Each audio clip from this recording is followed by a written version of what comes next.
Como parte del proceso de capacitación en el INEGI, en días pasados tomé un curso que se llama Yo Escucho y se me hizo muy interesante, tomando en cuenta que actualmente muchas personas, y me incluyo, no sabemos escuchar por diversas circunstancias.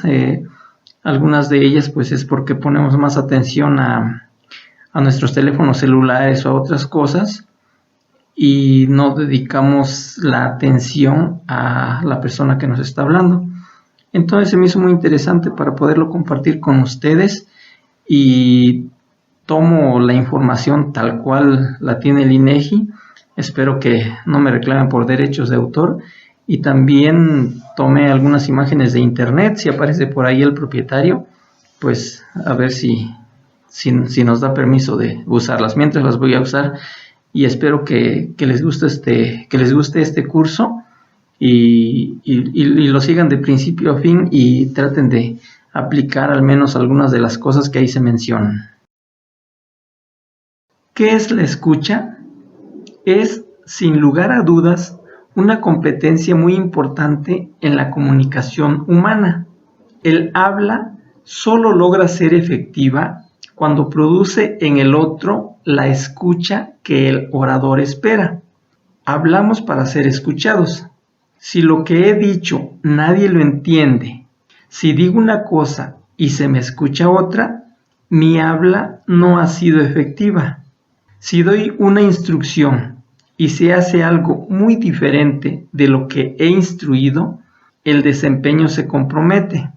Si expreso una opinión y se entiende algo muy diferente, es probable que genere problemas en mis relaciones. Si no logramos que nuestra habla se concrete en una adecuada escucha, el habla simplemente muestra que no ha sido efectiva. La escucha, por lo tanto, es el criterio de validación y el indicador de calidad de nuestra habla.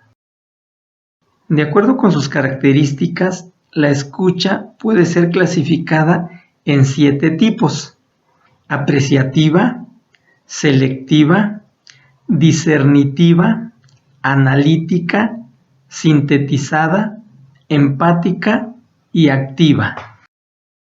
En la escucha apreciativa, escuchamos sin prestar atención, de manera relajada, buscando placer o inspiración. En la escucha selectiva, escuchamos seleccionando la información que nos interesa, aquella que se considera más importante para el receptor. En la escucha discernitiva, escuchamos el mensaje completo y determinamos los detalles más relevantes, separando ideas principales de las secundarias.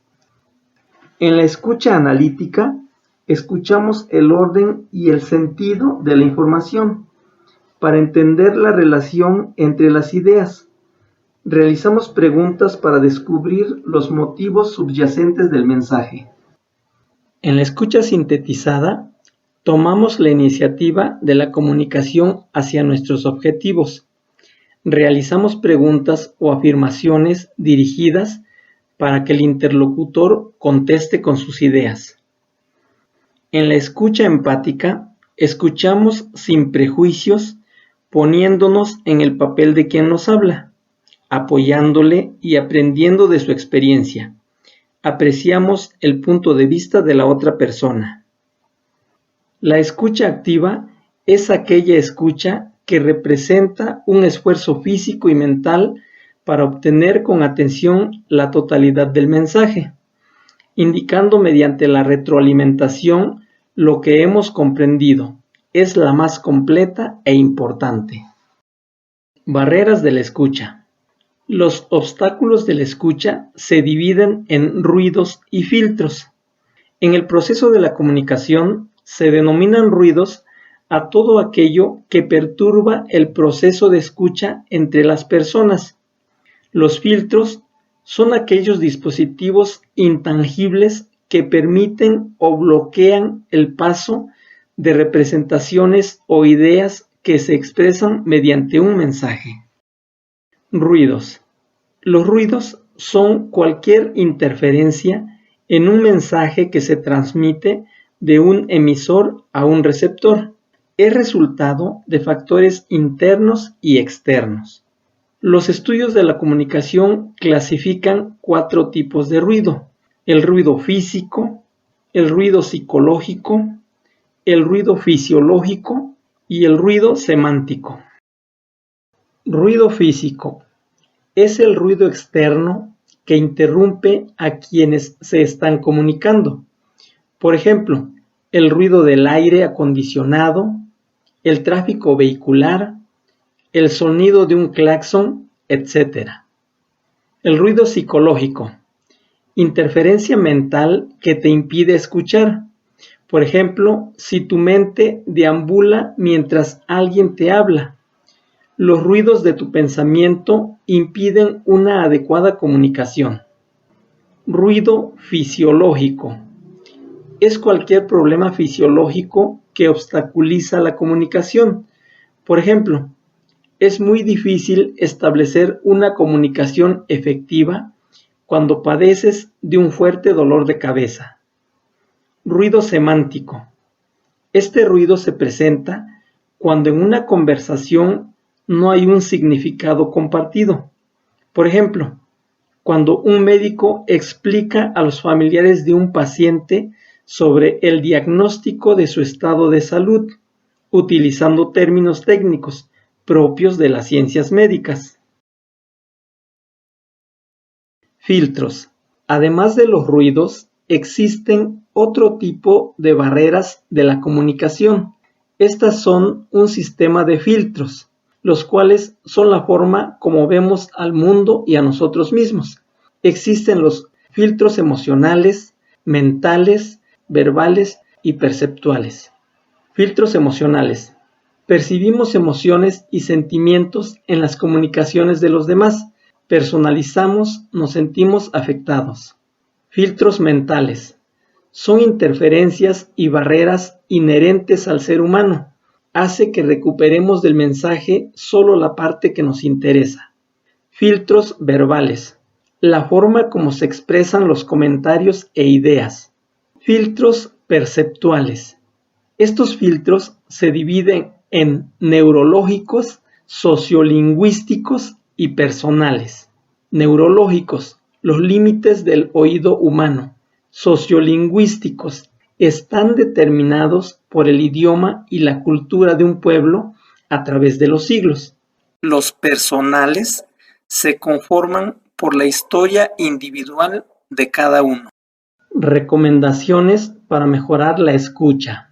Estas son algunas habilidades que es recomendable desarrollar para mejorar la calidad de nuestra comunicación. Demostrar interés en los puntos de vista ajenos. Concentración.